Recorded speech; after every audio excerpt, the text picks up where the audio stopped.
Welcome to Losing a Child, Always Andy's Mom. On this podcast, we journey through the devastating experience of the death of a child. Grief is seldom discussed openly in our culture, and the death of a child makes people feel even more uncomfortable. We approach the topic openly and honestly, speaking to people who have lost loved ones and experts who help care for them. Whether you are a parent experiencing loss or someone who wants to support another going through this tragedy, this podcast strives to offer hope and help.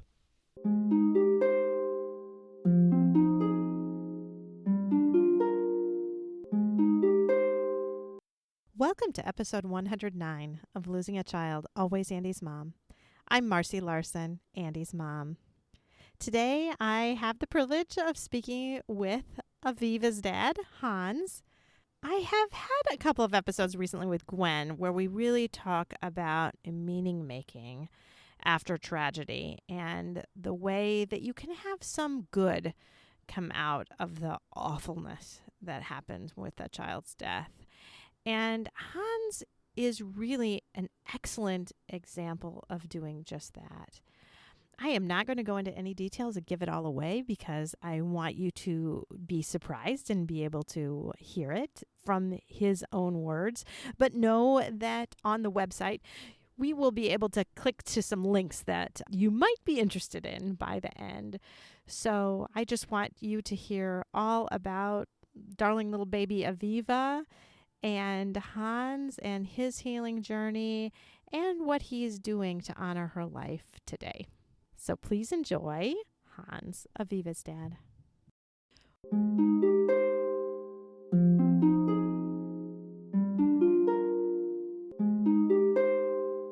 Well, thank you so much, Hans, for agreeing to come on the Always Andy's Mom podcast.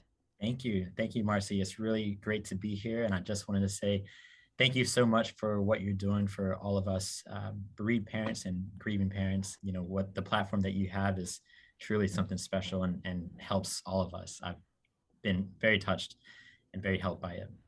Oh, well, thank you so much. And I have been looking forward to talking to you for sure, because you have done some pretty cool things here recently that I won't talk about right now, but that we will get into in a little bit.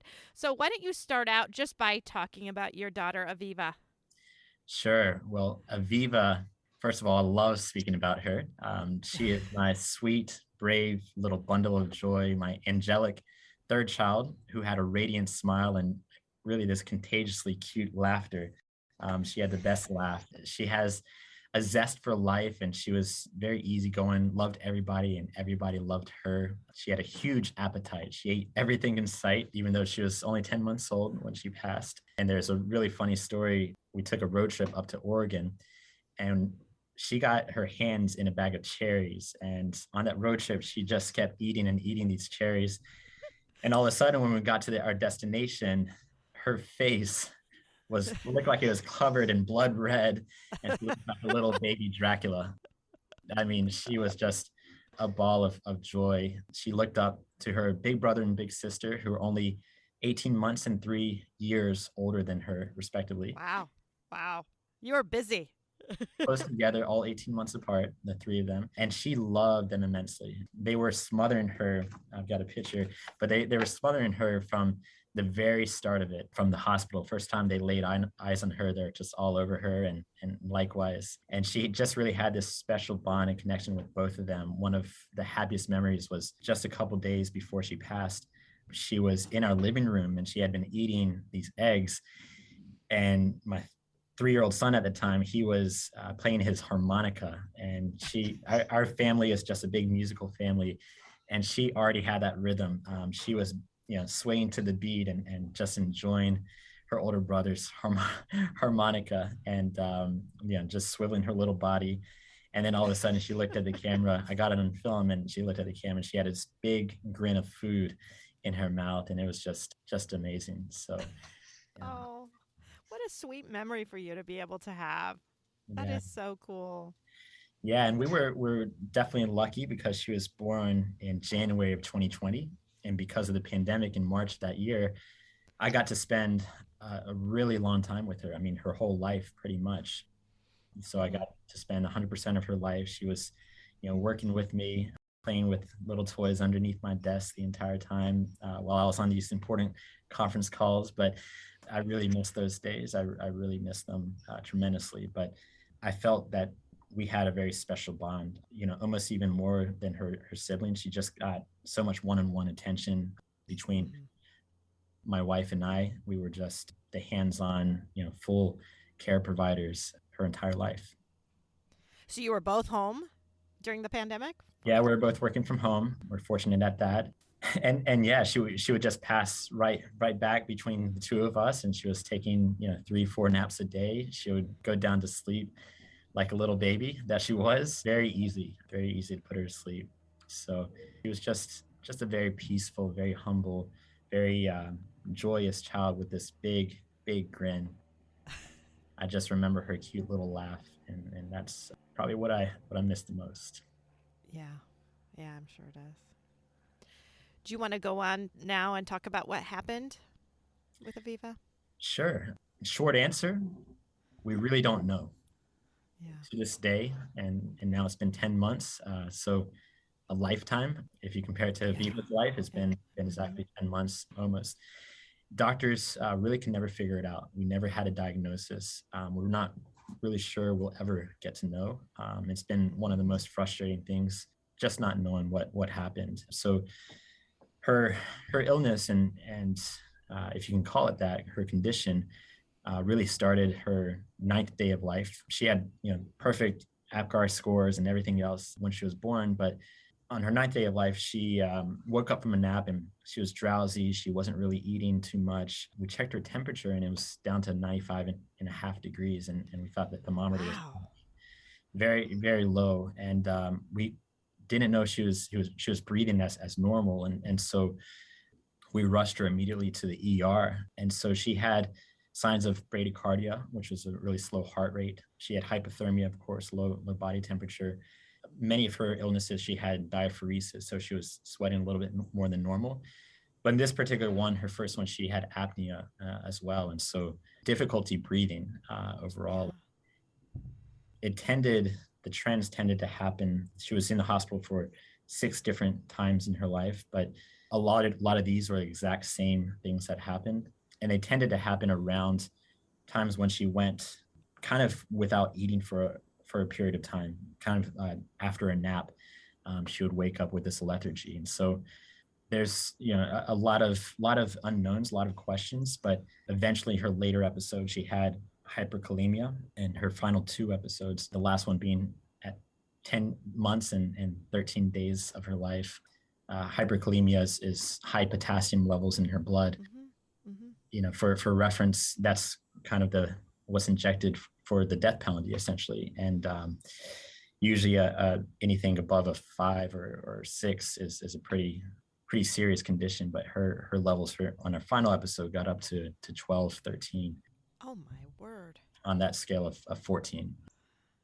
That is crazy high. I mean, yeah, really, really high. And so, if we were to say the cause, that was the cause, but what was the underlying, root of it, we don't know. However, there are, clues on her second visit. Our other 2 kids who are older than her have been having these sleeping sickness, these kind of sleeping spells, if you will, where they would sleep on end for 24 hours straight without any visible vomiting or temperature, any other sickness. And it was just sleeping. And it was just very perplexing. And on her second visit at 4 months of age, I told the neurologist this, and she had already been removed from the house for 5 hours, but he asked, have you checked your gas lines? Is there any leak? Or what kind of gas do you use in your house? We were renting at that time in Oakland, California, and we had this old stove from the 1950s, looked like it belonged in a museum, that the gas company eventually found out was leaking a trace amount of carbon monoxide.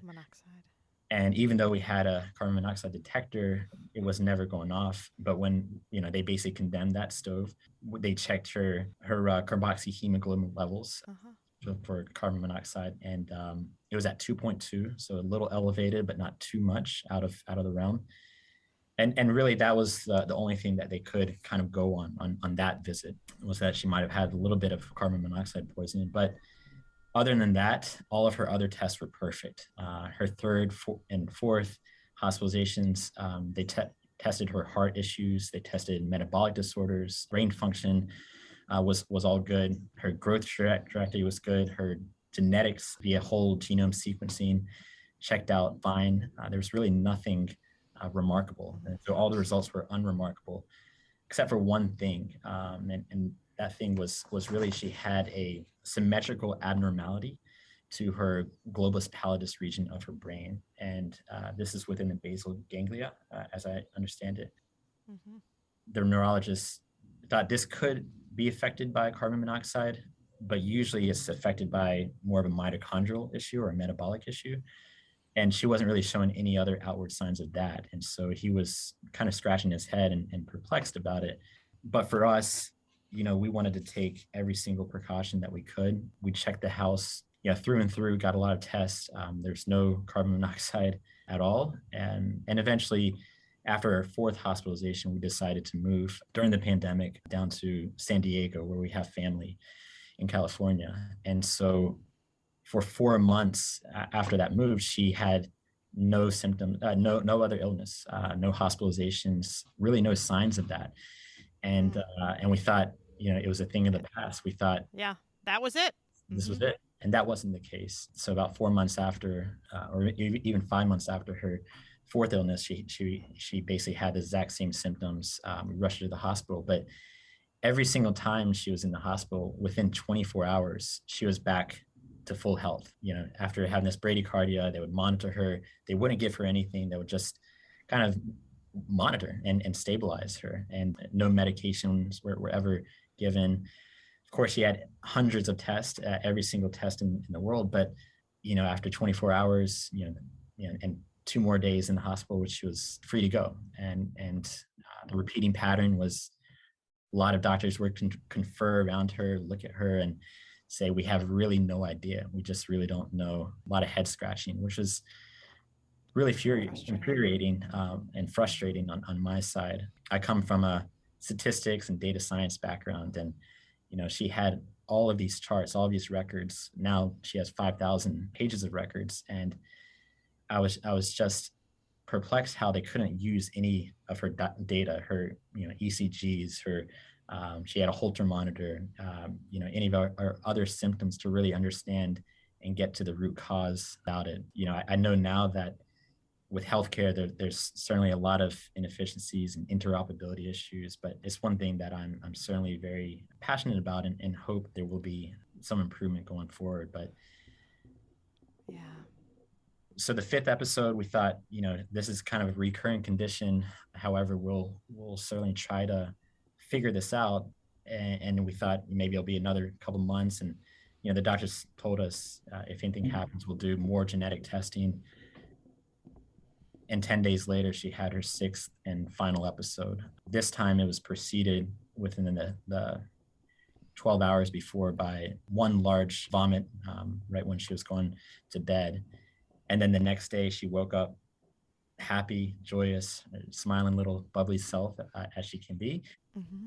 And then in the afternoon, she just started vomiting again and again and again. And to the point where she just had nothing left in her system to vomit. So at that time, we didn't necessarily want to have another long stay in the ER. So we went to the urgent care. They gave her meds for vomiting, but the doctor referenced and called 911, called the paramedics to come take her to the ER because she did have bradycardia. Her heart rate was in the 60s, 70s. Oh. And because of COVID, I couldn't go in there with her. It was just my wife. And so I'm standing outside the urgent care as the paramedics, the firemen, were going in and they were calling her my son. She said, they said, don't worry, your son is in good hands. And it's because she was wearing like this little blue pajamas. Like, it's not my son, it's my daughter. But she came out of the room and she had she was on the stretcher and she looked out to me and she said, Dad. And and she wanted me to take her, but they had to put her in the ambulance. I didn't know at that time, but it was it was the last time I would see her. Oh my goodness. It's my last memory. They took her to the ER, at which point, because they couldn't really access a lot of her records, given she was in a different hospital, they started giving her a lot of meds, giving a lot of medications to try to stabilize her. But they saw that her hyperkalemia was increasing. They performed a couple different ECGs to check her heart and decided to perform treatment. So they gave her this dextrose calcium gluconate administration mixture, and I've heard that sometimes proportions of that could have errors in it, but at 9:46 p.m. that night, she 5 minutes after, or not even 5 minutes after they administered this, she ended up coding with multi system organ failure, and they took her to the ICU. They tried to revive her, put her on an ECMO machine, which is life support essentially. They couldn't do anything. We spent the next 20 hours or so in the hospital praying and hoping for a miracle, hoping our little baby girl would come back. But I'm so sorry. There's just nothing even to say, really. she was just Yeah. she sorry.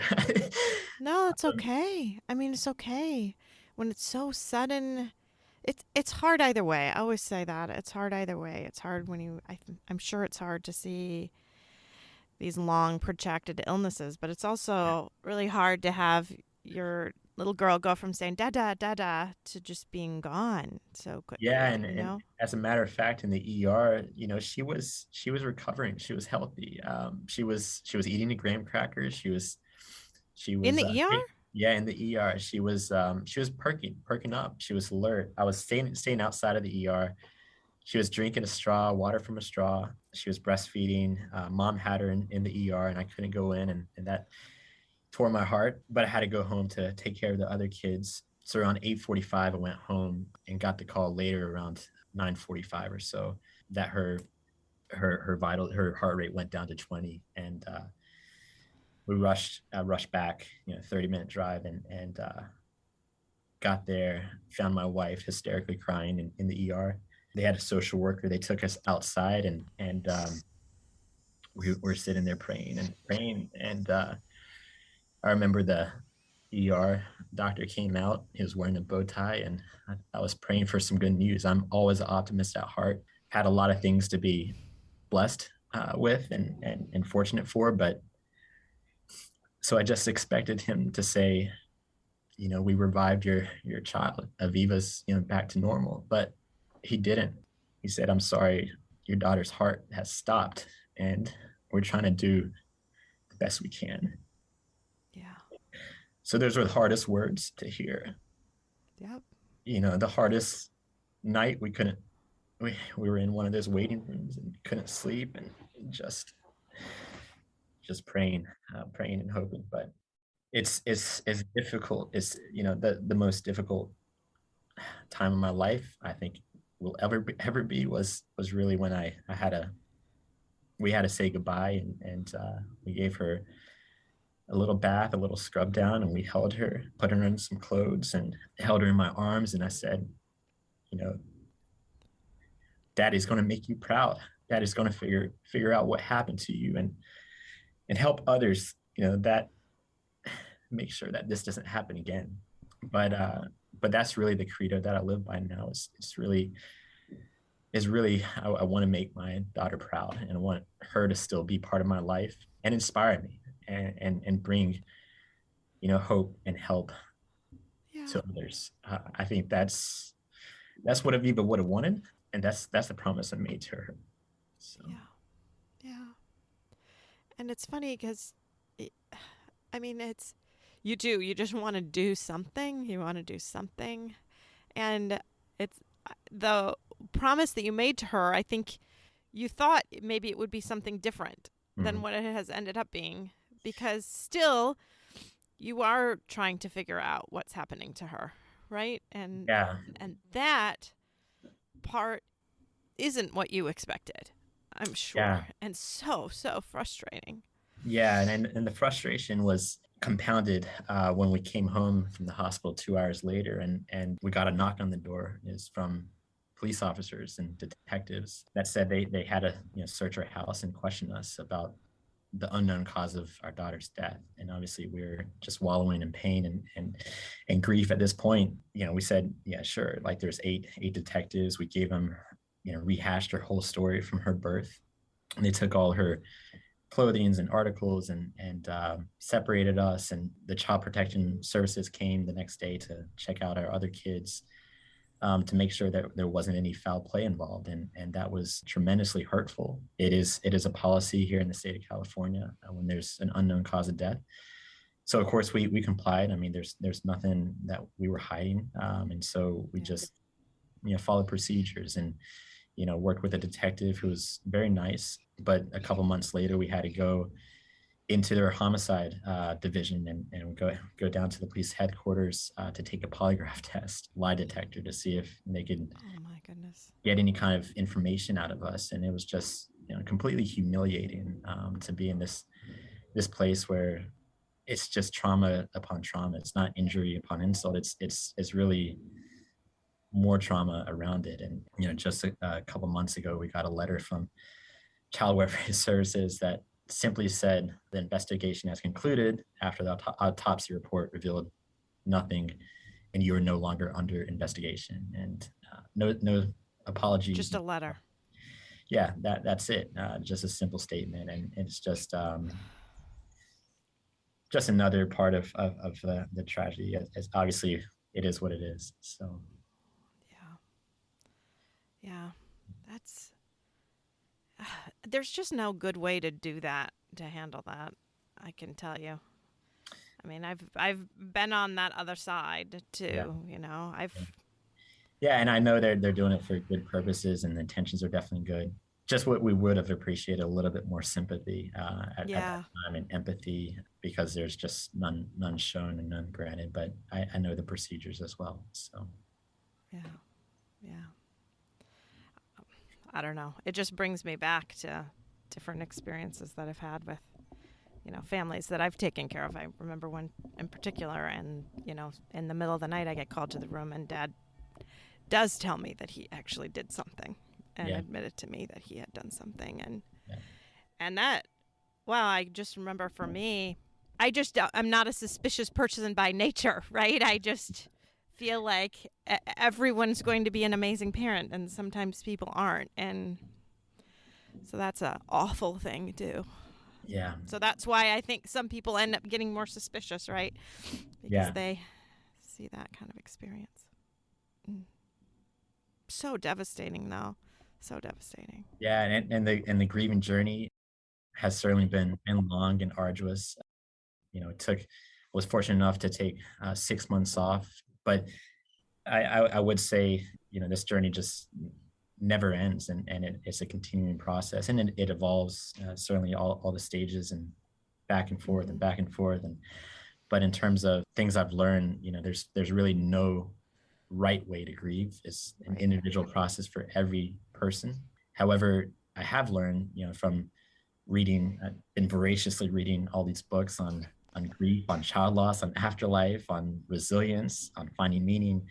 I have learned that, there's wrong ways to grieve, and 100%, yes. Yeah, and so bottling up those emotions, locking in the closet, not talking about it, and not processing it is really the wrong way. It comes back later to bite you. But I did not want to have that happen, and before this journey, I honestly couldn't even comprehend grief. I didn't know anything about grief. I couldn't probably even spell grief. That's how distant I was, from grief. And now it's all I think about is really all I do. But in terms of embracing the process, I'm a type of guy that wants to do everything to 120% to the max. Mm-hmm.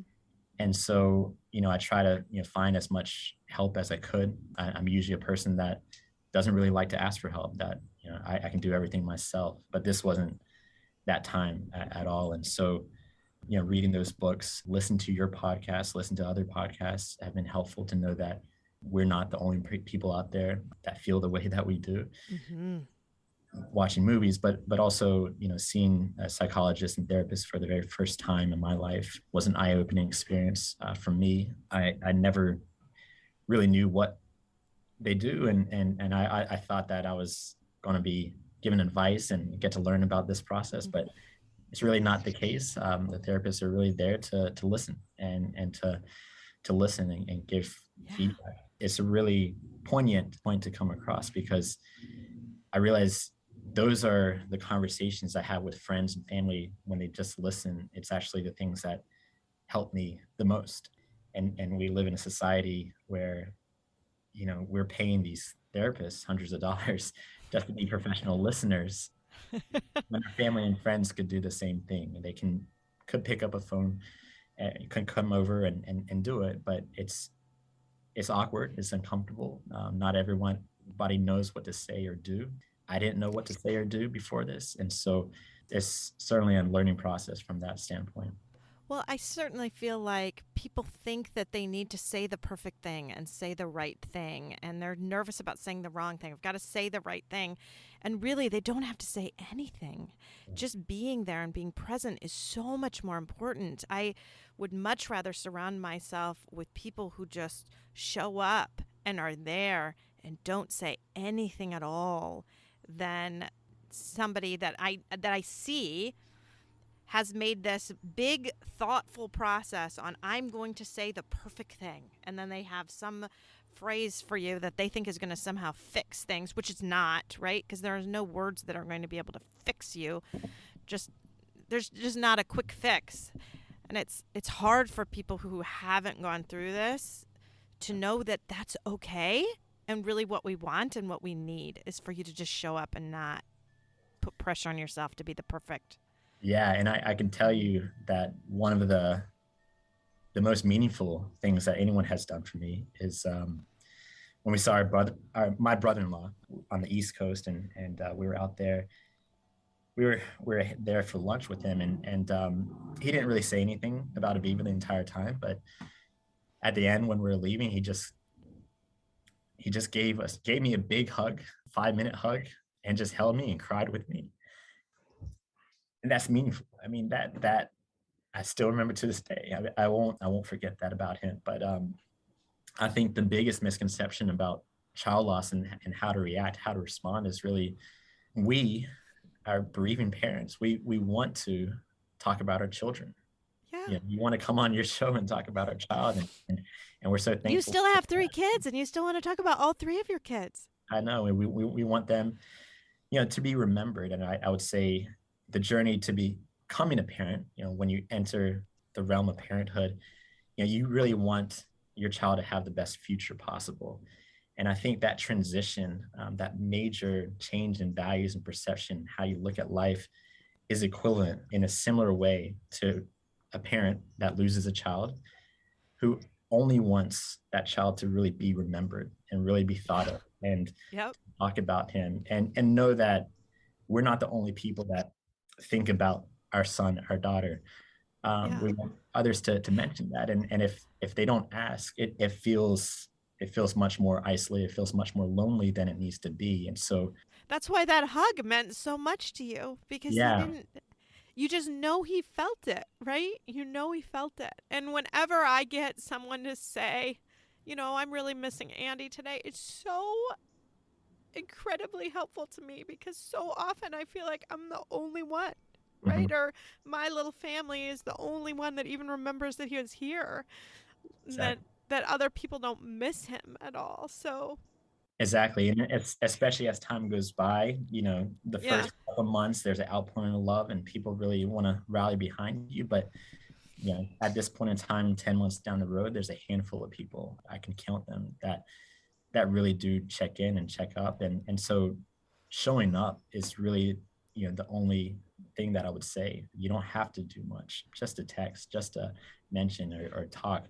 I think people confuse, distance with space. And when you say you want to give someone distance, give them time to process and everything, that's fine, but don't disappear. Just what we really want and need is space to talk about our child, to talk about our grief, to talk about our loss. And there's this misconception that we don't want to talk about our child, but we really, really do. And so I know what you're saying about wanting to try to figure out the perfect thing to say. There's common sayings that we get a lot. Yeah. He's in a better place now with God, or God only challenges the strongest among us, or my personal least favorite one is really I can't even imagine. And that saying, I just don't understand how to respond to that. Like, where Yeah. did that come from? Some people even say, I don't even want to imagine, as if they're trying to distance themselves from me. And I don't want that to happen to my kids. It's like a plague. Like, don't talk about it, stay away. But I honestly think that's why people don't, because they're yeah, so fearful. If they acknowledge that it can happen to you, that means it can happen to me. And that means it can happen again. And I'm just better off just pretending like it didn't even happen than acknowledging it can be, you know? And my other personal kind of least favorite one is, you're so strong, I don't know how you do it. yeah, exactly. So what Like, else? no, I'm not. I am so not strong. And you do it because you have to, because there's no other choice. Is Yeah, there just a choice to just never get up again? yeah. Not really. I mean, not really. You've got other kids, you've got family, you have to keep getting up in the morning. So telling me that, I don't know, when people tell me I'm strong, it just makes me feel like, well, that's just a lie. Yeah, no, Yeah. I mean, even some of my most empathetic friends, the ones that I thought Sterling would be there, just haven't, and I can't dwell on that, but I understand that it's grief is something that we as a society don't really understand, Mm-hmm. and I told you I've been reading a lot. David Kessler, he's one of the foremost psychologists on grief, and he's written all these books, and he's co-authored a book with Elizabeth Kubler-Ross, and he himself has experienced grief at a young age. I think 11, 12 years old. He lost his mother. And from there, that experience, he really wanted to go into this grief process, and has counseled countless of people. He was first on site at 9/11, counseling people on their grief, and years experience. But he himself, this expert on grief, did not understand exactly the depths of grief and what it felt like until he lost his own son Yeah. in early 20s. He lost his own son, and he wanted to reach out to his clients, and he wanted to say, I'm sorry. I'm so sorry that I really never understood how you felt. Yeah. That was very poignant to me, because if he didn't understand, then I can't really hold expectations to others. But what we can do is talk about it. What we can do is try to educate people, and try to let them into our lives, and really let them imagine the unimaginable. And Mm-hmm. I think that is really what I like to do. And talking with you, or I'm happy to talk with anybody about it. But I think for us grievers and future grievers, because we all will be there, it's really helpful to understand what to say and do in those times. And I 100% agree with him. I lost my mother when I was in college, and I really kind of thought I got grief and I understood grief similar to him. I was a psychology major in college, so I was studying all of that as my mother was dying, and she did die. And I mean, but then having Andy die, I was not even close to ready. Not even the least bit. The depth of the grief of losing him is just so much different. And I don't want to belittle parent loss, because it was devastating when I lost my mother, and the worst thing I could have ever imagined. Mhm. Right? That was the worst experience of my life, and I couldn't imagine things could get any worse. And that is how I lived until something way worse did happen. Mhm. And now, now it's almost worse for me, because now I live with this fear that, wow, I thought I experienced the worst, and this is definitely worse. And then I have so much more fear as, what if it happens again? What if I lose my other two? What if I would lose my husband too? What if, like, how bad could it get? Mhm. Right? And that's, I don't know. That's why I still probably need to get some good therapy to Yeah, help no, with that, because it just changes so much of your outlook when you just realize the unimaginable can and does happen. yeah, and I think we all do. I think it's not lost in anyone. Anyone could use more help, but I think that perception, the change in what you thought of the world before and what it actually is right now is such a drastic shift. The things that you thought were important before, the jobs, the titles, the cars, whatever prestige, those things just don't matter, and they just go much lower down that value totem pole, if you will. And right now for me, it's really about figuring out a way to honor my daughter and figure out Mm-hmm. how to remember her, and have people talk about her, but also do positive impact in her name. And so I've been going to some of these grieving groups, and one thing that a gentleman who lost his son 10 years prior told me was that he really tries every single day to make one stranger smile. Very simple. I want to make one stranger smile. And if you think about that, it's hard to do. It's not an easy Yeah. thing to do, but that's how he wants to honor his child. And it definitely resonates with me. I think I have this overarching compelling pull to actually help others in some form of fashion. I thought it might be in the medical space and maybe using some data science and applying it there, but talking with people and talking to Mm-hmm. fathers who might be struggling, or talking about grief. These are things that, for me personally, I'm very, I get fulfillment out of, and I feel better. It helps me through the grieving journey. Going to some of these grief groups at the very beginning, I was trying to get a lot out of it in terms of how can this help me. But the last one I went to, there's a mother who lost her daughter at two weeks prior, and so she was really in the throes of grief. And we break out in these smaller rooms.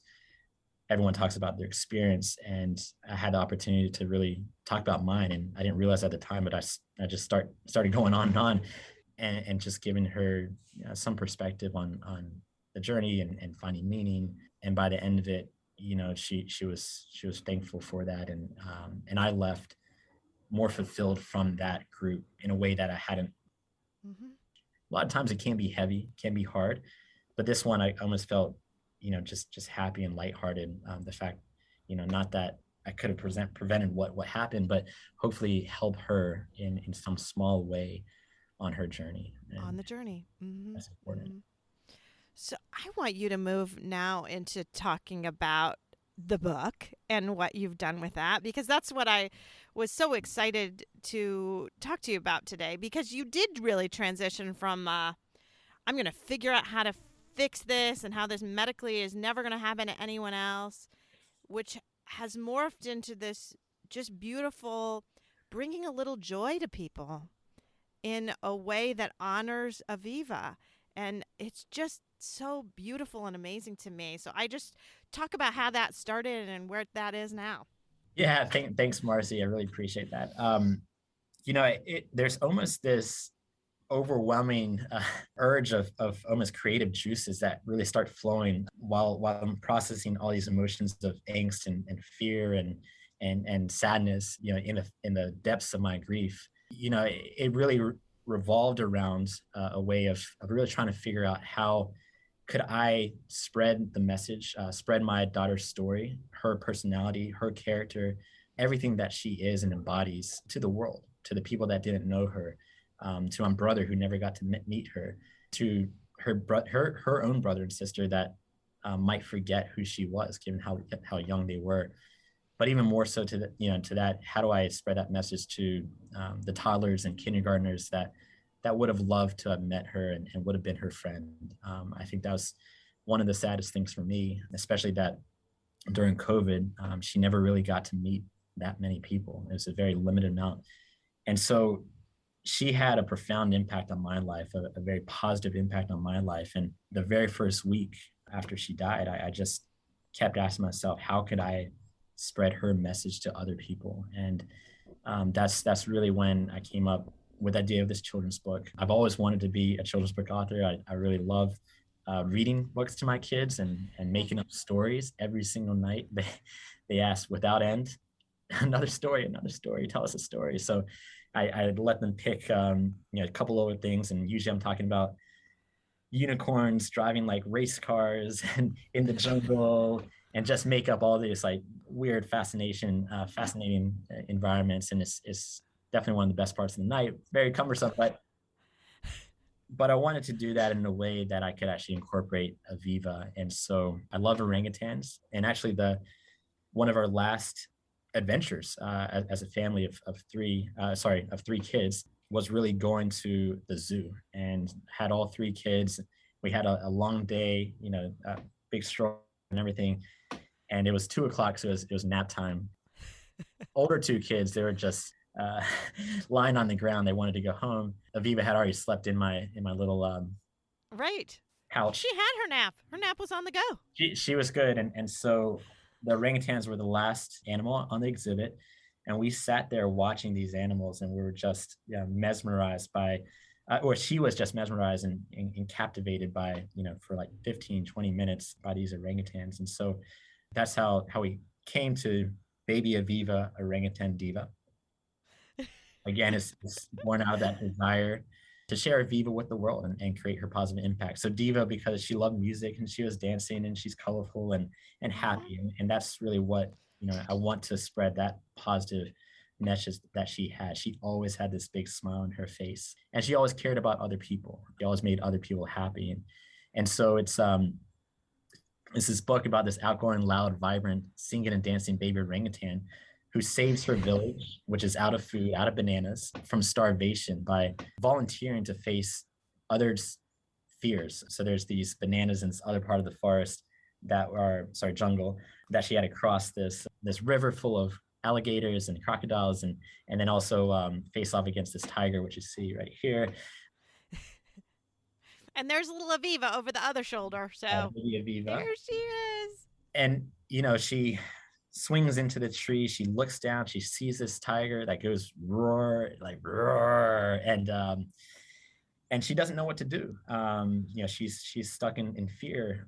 But then she realizes, don't be scared. Just be true to yourself and use your God-given abilities to figure this out. And so she just starts in the trees, singing and dancing. And before you know it, Tito, the tiger, he's based on her brother, Hansito.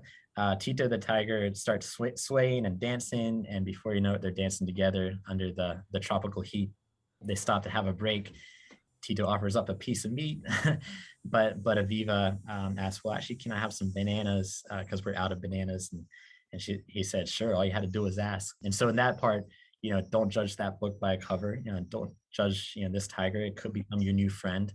And she comes back and she's the heroine and she saves the day, and it's all about being true to yourself. At the end of the day, that's the most underlying message of the book. Be true to yourself. Whatever you have to give to this world, do it, and do it in the service of others as well. She was a fighter. She loved everybody, and that's a special message that I hope parents and kids will get some joy and smiles and laughter out of the book, but also a good way to really teach some of these underlying messages, which is incredibly important for these kids. So. Oh, it's just a beautiful book and a beautiful story, and it brought tears to my eyes when I read it. I just absolutely love it. I love that theme of being yourself and not judging other people right away, or other animals in this case, by what they might look like or what you think they're going to do, because you just don't know for sure, and just being yourself. And it's just beautiful. And the illustrations are beautiful. Did you do those illustrations, or who did those? No, I cannot take credit for that. My word. I got a guy who actually used to work for Scholastic Books. His name is Carl, and he did an amazing job. And it was such a fun process to really spend all that time thinking about the paginations and where the words go, and had an editor as well, and just making sure that that this was really the best book that I could actually get out to the world. And so figuring out the characters and in the background, there's a lot of hidden things in there.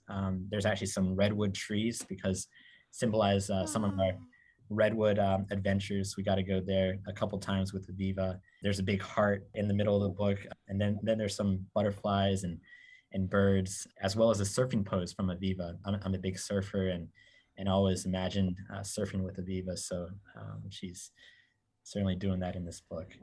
Oh, so special. So how can people get this book? What's the process for that? Yeah, so it will be on Amazon on October 3rd. So by the time this airs, you will be able to go on Amazon and get it right away. That is true. Fingers crossed. But we will be distributing on Barnes & Noble and other outlets as well. Just yesterday, I made an audio book and had really fun doing the animated characters with that. And so you can do that as well. And so we'll have it hardback, ebook, as well as paperback. So, and then I love to really, I really love reading the book to children. We just did a family vacation and got to read with my my nephews and nieces, and I got to share her story with them, who they'll never know.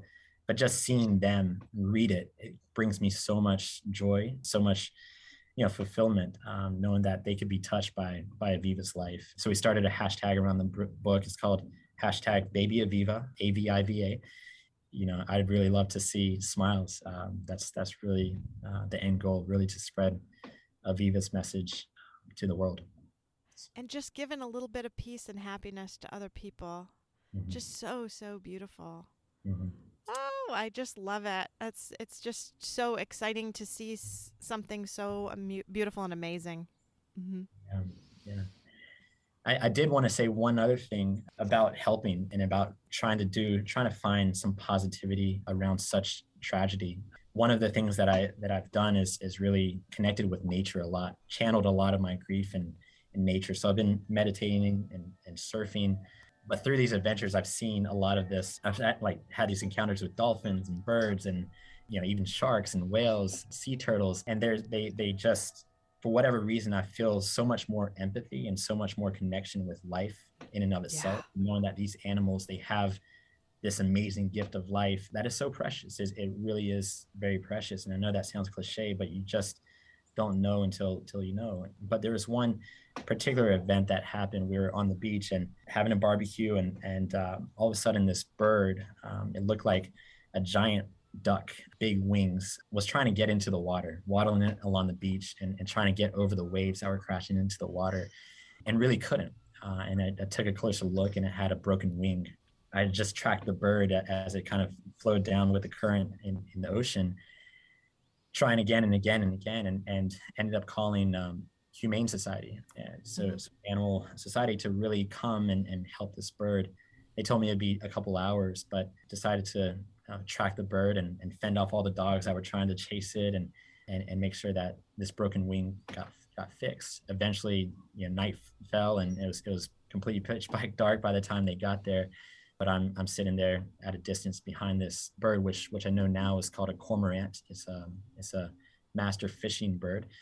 And I asked, what they're going to do with it. They took it to a local, actually, SeaWorld here, and that bird hopefully is out there now and has this life that might have been positively impacted. But for me, I realized, thinking about this event, and this is something that was out of my character. I would probably never have done that in the past. Why was it so meaningful to me? It was because I realized at that time I had control of this bird's life. I could do something to really help this particular animal, this life, this being. And that's something that I never got to do with Aviva. I was never in a position that I could have done something, even all the Dr. Google searching of the world that I try to do. I just really never had that opportunity with my daughter. And so, finding meaning in very small things, passing a stranger on the street and waving hello, or, I see these babies, up and down the street, and I want to reach out to that father and say, enjoy every single moment you have with the kid. But it's just finding meaning in different ways, and it certainly helps me heal. So that's been very helpful. Mm-hmm. Mm-hmm. That's a beautiful thing. I was thinking when you were talking about nature too. So you may have noticed, I don't know if you can hear, but I've got some wind chimes behind me, and when the wind really comes and the chimes really go, I always feel like it's Andy's just singing to me a little bit. And as you were talking, my wind chimes were going crazy, and so I was feeling like Andy's listening. So Yeah, I've listening to certainly, this whole beautiful thing. I can certainly relate, and we've certainly done a lot of introspection about the afterlife and where is Andy's spirit and where is Aviva's spirit. But there's certainly this butterfly that just keeps coming around our house every day for the past couple months, same place, same time, and it's it might be me reading into it, but what it does is it brings me comfort and joy, and Yep. I see and feel Aviva in so many different things, and I feel connected with her. Making the book, I felt after she passed, there's this void, this kind of like in the movies where the bomb goes off and everything's silent. I'm used to just changing her diapers and feeding her and putting her to sleep, Yeah. waking up in the middle of the night, especially at that age, at 10 months. You're very hands-on, and it just felt empty and almost guilty that I wasn't doing anything for my daughter. And how do I find a way to still connect with her? And I think that's where this book came in, as well as some other things I've been doing. I felt like that was my time to really spend time with my daughter, and I'm Mhm. certainly going to be continuing that as we go on. Mhm. Mhm. Yeah, I've heard it said that your arms just kind of ache sometimes. You're just so used to holding them and doing stuff, and then you ache because you just don't know what to do. Especially I think with you and your wife being in the pandemic and spending every moment with her, it just would have meant even more so feeling more empty than if you would have normally been going to the office and having periods of time without her. Yeah, and her having her play with little toys underneath my desk, and now that I'm back at work, it's just there's just void, this emptiness. But I will say, as we are still lucky that we have our two others, coming back home from the hospital that night, it was a whole flood of emotions, as you know. But it was just this juxtaposition of I really need to take care of myself, and self-compassion is the biggest thing I've learned. Um, and so having that time to do what you need to do, um, it doesn't it doesn't really sync with a child's schedule of waking up at 6 in the morning and demanding for milk or whatever.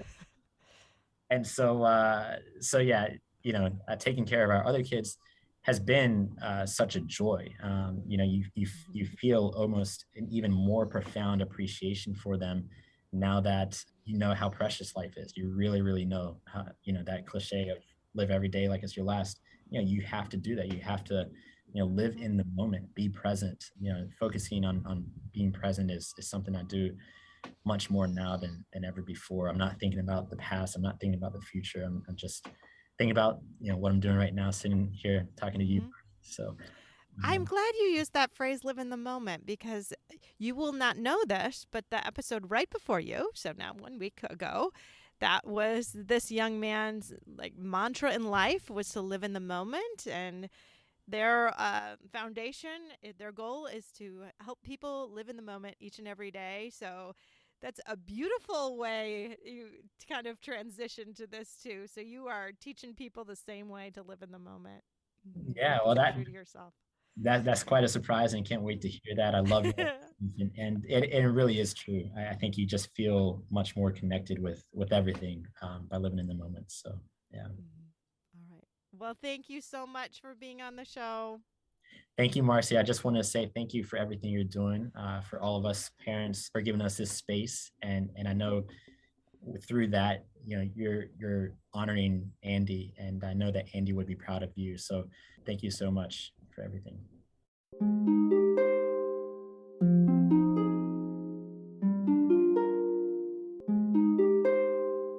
Thanks for listening to Losing a Child, Always Andy's Mom. Please subscribe to the show on your favorite podcast player.